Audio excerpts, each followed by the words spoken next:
Hello everyone, welcome you all. I hope all of you doing well. I'm Abhijit, by the way. तो हम देख रहे हैं हमारा chapter number 3 atmosphere and climate. Previous दो lectures में अपने composition of the atmosphere cover की है। First lecture was the introductory, second lecture was about the composition of the atmosphere। सो ये लेक्चर रहेगा स्ट्रक्चर ऑफ एटमॉस्फेयर के बारे में। बेसिकली हमारे एटमॉस्फेयर का स्ट्रक्चर किस तरह से, इसके बारे में भी हम क्या करेंगे यहाँ से जानेंगे। और बिलीव मी बहुत ही इंपॉर्टेंट है, यहाँ से बहुत ही इंपॉर्टेंट है। तो don't lose your focus, okay. थोड़ा फोकस करके पढ़ लो, हो जाएगा, बहुत इजी है, ठीक है। तो आज हम देखेंगे कि वेरियस लेयर्स के बारे में देखेंगे, ठीक है। मे बी इंट्रोडक्टरी देखेंगे, डायग्राम क्या है वो समझ के लेंगे, ठीक है। तो लास्ट लेक्चर में हमने पढ़ा था कि एयर के बारे में। तो एयर क्या है? Air is a mixture of various gases, ठीक है। एयर की वजह से एटमॉस्फेयर फॉर्म होता है, ठीक है। और जो हमारे एटमॉस्फेयर है उसमें वेरियस गैसेस मिलते हैं। जैसे फॉर एग्जांपल क्या था, नाइट्रोजन, ठीक है, 78% एग्जिस्ट करता है। ऑक्सीजन 21% एग्जिस्ट करता है। Then carbon dioxide, major constituents देख रहे हैं, 0.03%। देन वाटर वेपर 0.1 से लेके 0.4%। डस्ट पार्टिकल्स भी क्या करते हैं, हमारे एटमॉस्फेयर में एग्जिस्ट करते हैं, ठीक है। ये बात यहाँ पे ध्यान में रखना। जैसे कि आपको पता है कि जैसे जैसे आप ऊपर जाओगे, ठीक है, यानी हमारे अर्थ के सरफेस से जैसे जैसे ऊपर जाओगे टेम्परेचर क्या होते जाएगा, बढ़ते जाएगा। यानी टेम्परेचर बढ़ते जा रहा है, ठीक है। तो अल्टीट्यूड वर्ड हमेशा ध्यान में रखना है, ठीक है। नहीं, जो भी हम यहाँ पे देखेंगे वो अल्टीट्यूड से देखेंगे। अल्टीट्यूड क्या होता है, ठीक है। Let's recall one more time. तो when we measure the object when we measure the height of any object from the mean sea level, जब हम मीन सी लेवल से किसी ऑब्जेक्ट की हाइट मेजर करते हैं तो उसे क्या कहा जाता है, अल्टीट्यूड। तो एटमॉस्फेयर में जो भी हम स्ट्रक्चर देखने वाले हैं, जो भी वेरियस लेयर्स हम देखने जा रहे हैं, ठीक है, उसका जो भी मेजरमेंट रहेगा, जो भी उसकी हाइट की मेजर रहेंगी, ठीक है, that will be from the mean sea level, ठीक है। तो अल्टीट्यूड आएगा ही आएगा। तो अल्टीट्यूड पहले एक बार दिमाग में फिर से कंसिडर करके रख दो। ये पूरा चैप्टर खत्म होने तक अल्टीट्यूड को दिमाग से बाहर नहीं जाने दिया है, ठीक है। तो एयर देखा है, ठीक है। तो ये जो एयर होती है, ठीक है, ये जो होती है ना अर्थ के सरफेस पे बहुत ज़्यादा डेंस होती है। क्या होती है, अर्थ के सरफेस पे बहुत ज़्यादा डेंस होती है। डेंस क्यों होती है? कि because of the gravity. Obvious है, ग्रेविटी पढ़ा था हमने कि ग्रेविटी क्या है, एक फिजिकल फोर्स है, बराबर ना। ग्रेविटी क्या है, it is a fundamental physical force है जो क्या करता है, जो ऑब्जेक्ट्स को और एनर्जी जो भी है, ठीक है, जिनकी मासेस है उनको क्या करता है, अपनी तरफ खींचता है। जैसे जैसे हमने अर्थ ग्रेविटी कहा था, क्या कहा था, अर्थ ग्रेविटी कहा था, ठीक है। तो ये जो एयर होती है वो क्या होती है, अर्थ के सरफेस पे डेंस होती है, ठीक है। ये आपको आगे चल के समझ में आएगा। वाटर बॉडीज पे भी आपको डेंस देखने के लिए मिलेगी, ठीक है। बिकॉज वही फिर वाटर बॉडी में इवापोरेशन वो सब चलता है, उस वजह से हमें देखने के लिए मिलती है, ठीक है। लेकिन जैसे हम इसकी बात करेंगे, ठीक है, हाइट अल्टीट्यूड से ऊपर जाएंगे वैसे वैसे क्या होती जाएंगी, एयर क्या होती जाएंगी, डिक्रीज। इनकी एयर की जो डेंसिटी है वो क्या होती जाएंगी, डिक्रीज होती जाएंगी, ठीक है। क्यों डिक्रीज होती है वो भी आगे चल के समझ में आएगा कि भैया एयर की डेंसिटी डिक्रीज क्यों हो रही है।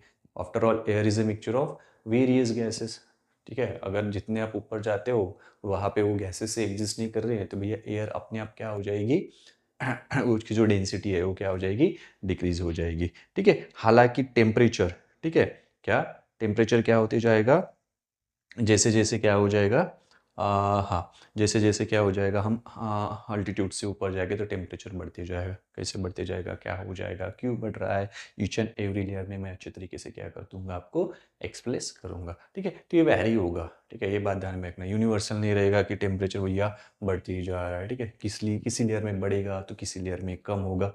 क्यों बढ़ रहा है, क्यों कम हो रहा है, ठीक है, ये समझाने की रिस्पॉन्सिबिलिटी मेरी है, तो सोचना नहीं है, ठीक है। तो बेसिकली स्ट्रक्चर ऑफ एटमॉस्फेयर में हम 5 लेयर्स ऑफ द एटमॉस्फेयर देखेंगे। क्या देखेंगे, there are 5 layers of the atmosphere, ठीक है। What are those layers? The first one is troposphere. सबसे पहली लेयर अगर हमें कोई मिलेगी तो क्या मिलेगी, ट्रोपोस्फियर मिलेगी। ट्रोपोस्फियर के बाद सेकंड लेयर हमें मिलेंगी स्ट्रेटोस्फियर। थर्ड लेयर मिलेंगी हमें मेसोस्फियर, जो कि कोल्डेस्ट लेयर होती है इस लेयर में से। उसके बाद फोर्थ लेयर मिलेगी हमें thermosphere, hottest layer of the atmosphere, ठीक है। देन मिलेगी एक्सोस्फियर, जहां से ऑलमोस्ट क्या हो जाता है, हमारा स्पेस शुरू हो जाता है, ठीक है। तो फर्स्ट लेयर मिलेंगी ट्रोपोस्फियर। तो कितने अल्टीट्यूड पे मिलेगी हमें? 12 किलोमीटर पे मिलेंगे। उसके बाद हमें मिलेंगी स्ट्रेटोस्फियर, कितने किलोमीटर तक मिलेगी? 50 किलोमीटर तक मिलेगी। उसके बाद हम देखेंगे मेसोस्फियर, कहाँ तक मेसोस्फियर मिलेगा हमें? 50 से लेके 80 किलोमीटर तक हमें मेसोस्फियर ये लेयर देखने के लिए मिलेगी। उसके बाद हमें मिलेगा थर्मोस्फियर। थर्मोस्फियर कहाँ तक में मिलेगी? 80 किलोमीटर से लेके 700 किलोमीटर तक हमें क्या मिलेगी? थर्मोस्फियर मिलेंगी। और बाद में मिलेंगी हमें ऊपर में एक्सोस्फियर, ऑलमोस्ट 1600 किलोमीटर तक क्या मिलेगी हमें? एक्सोस्फियर मिलेगी, यानी 1600 किलोमीटर तक मीन सी लेवल से अगर हम देखें तो हमारा एटमॉस्फेयर हमें मिलेगा। ठीक है, उसके बाद देखो ये जो थर्मोस्फियर है ना, इसी को आयनोस्फियर भी कहा जाता है। ठीक है, या फिर आपके बुक में दिया होगा ionosphere is a part of thermosphere, जब पर्टिकुलर लेयर पढ़ेंगे तब देखेंगे। ठीक है, उसके बाद देखो ये दिख रहा है आपको, ठीक है, ये वाला एरिया ट्रोपोस्फियर वाला। ठीक है, तो इसे ट्रोपोपॉज कहा जाता है। ठीक है, ट्रोपोपॉज जो होता है ये ट्रांजिशन जोन होता है। अब व्हाट इज ट्रांजिशन जोन? ठीक है, तो दो लेयर में की जो बाउंड्री है, ठीक है, उसे ट्रोपोपॉज कहा गया है। क्या कहा गया है? ट्रोपोपॉज कहा गया है। ट्रोपोपॉज क्यों कहा गया है? यहाँ पे क्या कंडीशन है देखेंगे। ठीक है, उसके बाद देखो यहाँ पे आपको मिल रहा है स्ट्रेटोस्फोर। ठीक है, the stratospheres form the boundary between the mesosphere and the stratosphere. Tropopause form the boundary between the troposphere and the stratosphere. ठीक है, उसके बाद देखो यहाँ पे मेसोपोज मिल रहा है। क्या मिल रहा है? मेसोपोज। तो mesopause forms the boundary between the thermosphere and the mesosphere. तो ये ट्रांजिशन जोन है। ट्रांजिशन जोन यानी क्या है? यहाँ पे टेम्परेचर में हमें कुछ चेंजेस देखने के लिए मिल सकते हैं। ठीक है, वो क्या चेंजेस है पर्टिकुलरली पढ़ेंगे। इसके बाद जो ट्रोपोस्फियर है, यहाँ पे सभी वेदर रिलेटेड फिनोमेना मिलेंगे हमें। क्या मिलेंगे? Weather related phenomena. हमने ओजोन का नाम पढ़ा है, तो ओजोन हमें कहाँ पे देखने के लिए मिलेगा? देखो स्ट्रेटोस्फियर में देखने के लिए मिलेगा। एरोप्लेन कहाँ पे फ्लाई होते हैं? स्ट्रेटोस्फियर में होते हैं। क्यों होते हैं देखेंगे।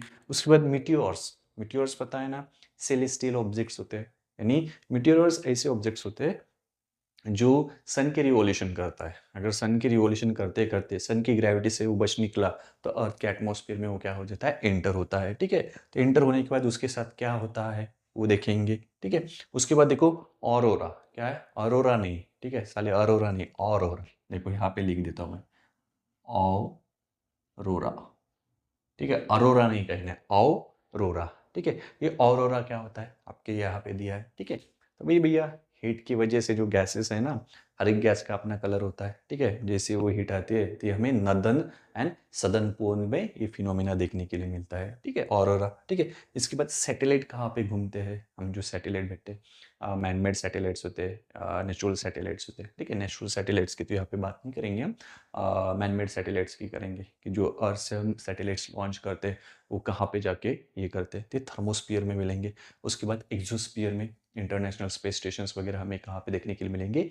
एक्सोस्फियर में देखने के लिए मिलेंगे। यानी एक्सोस्फियर से ऑलमोस्ट हम क्या हो जाते हैं? स्पेस में एंटर करना शुरू कर देते हैं। हाइड्रोजन हीलियम जो गैसेस होते हैं स्पेस में से, वो क्या करते हैं? वहाँ पे एक्सोस्फियर में फ्लोट करते हुए हमें नजर आएंगे। बेसिकली लाइट गैसेस होते हैं।